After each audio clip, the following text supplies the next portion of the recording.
What's up, YouTube? This is Too Raw for TV. All right, so Steve Kerr, of course, is the longtime head coach of the Golden State Warriors. He's won 4 NBA titles as head coach. Then again, he's been blown out by my count almost 70 times by 20 points or more as the head coach of the Golden State Warriors. So, I mean, yeah, there's that. Anyway, recently in an interview, he referred to Kevin Durant as being the most talented basketball player in the NBA, possibly the most talented basketball player of all time, and being more gifted than Michael Jordan. He's the most talented basketball player on earth, if not of all time, honestly. He's just so gifted. You played with Michael Jordan, and I know. KD I know. is I think he's more gifted. I really do. I mean, and that's that's saying something. But Kevin is a entirely different breed. I mean, 6'11", with guard skills, unlimited three-point range, passing. Shot blocking at the rim.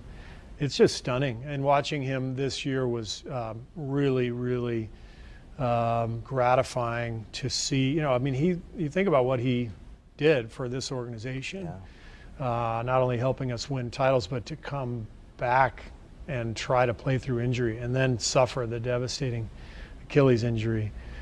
We all just wanted to see Kevin healthy, and so to see him in the playoffs playing at the level he reached, it was really, really gratifying for all of us. I get the sense that this is a recycled news story. I could be wrong, but Steve Kerr looks a bit younger in that video. I know Steve Kerr is like, he got to be pushing 60. That looked like that might have been 2021, 2020. Maybe I'm wrong. And, I just saw videos of him as a Warrior and not as, at that time, he would have been a Net, and now he plays for the Suns. But anyway, they do that sometimes. They recycle old stories.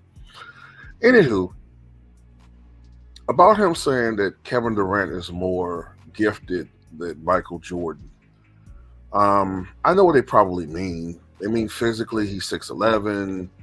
What he means, excuse me, he's 6'11". Jordan was 6'6".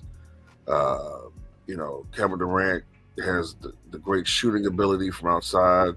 Jordan supposedly was a bad three-point shooter, which he really wasn't. If you actually watch his career, you would know what I mean. But if you're just looking at stats, you see the 32.7% three-point percentage for his career, which is misleading. But anyway, I give it to you that Kevin Durant was bigger.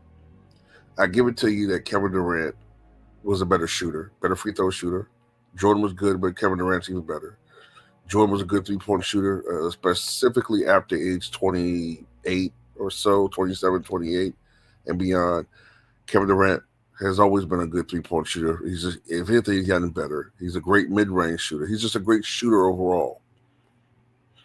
The thing about when he say that you're more gifted, he's talking about probably just size and scoring ability and the ways that he can score. Then he said shot blocking at the rim. Well, that's very overrated because people really don't associate defense with Kevin Durant. Also, I recall seasons when Kevin Durant was playing with the Sonics/Thunder, where he was only averaging 2.5 or something assists a night. So he didn't come into the league playmaking at the level Michael Jordan did. I distinctly remember that. That's part of a game. That's part of his game that actually developed over time, especially playing with Golden State. But if you ask me, Michael Jordan was far better defensively.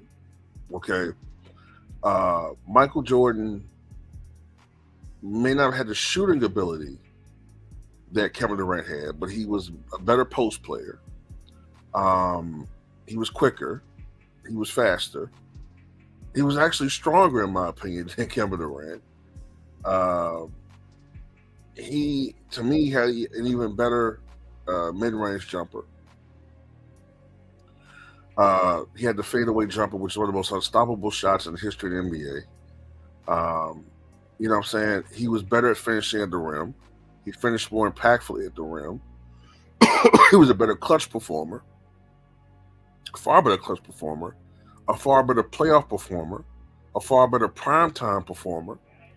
And unlike KD, who had to go to a super team to actually win, Michael Jordan actually stuck with the franchise that drafted him and was able to take a team where he didn't have a teammate as dynamic or as impactful as Russell Westbrook, and was able to take that team to the hierarchy of the NBA and defend that championship actually defended twice, since you had to win it to defend it. Essentially won three championships in a row. Did twice, which is almost impossible to do in the NBA. I mean, think about this, ladies and gentlemen.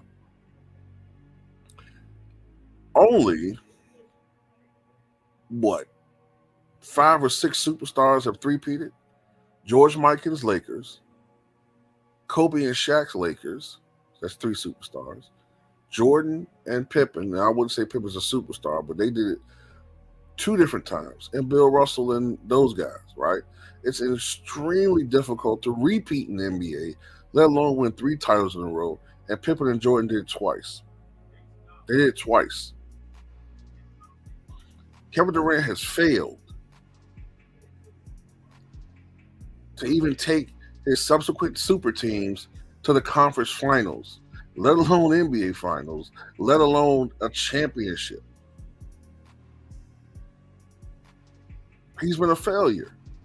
So, yeah, if you talk about gifted, okay, yeah. You could argue Derek Coleman was more physically gifted than Charles Barkley.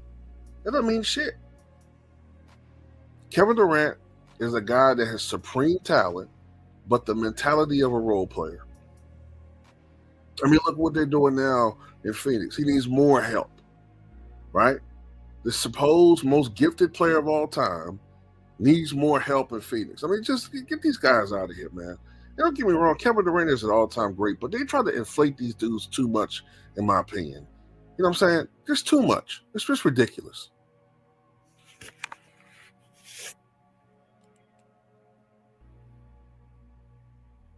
And then again, you know, for all we know, Steve Kerr can still be salty about that black eye that Jordan gave him. You know what I'm saying? He still can be a little salty about that. He need to be happy for those three rings Pippen and Jordan got his ass, because, you know, aside from that jump shot in Game 6 of the '97 Finals, you know, Steve Kerr used to get cooked all the time, whether it was John Stockton or Mark Jackson or Rod Strickland. I'm just thinking about different point guards and perimeter players in the playoffs in that era that was just cooking his ass. You know, Gary Payton always getting cooked left and right. Sizzling Kerr out there, just sizzling all over the court, getting cooked. Fuck out of here. Anyway, that's all I got to say about it. Tell you guys stuff.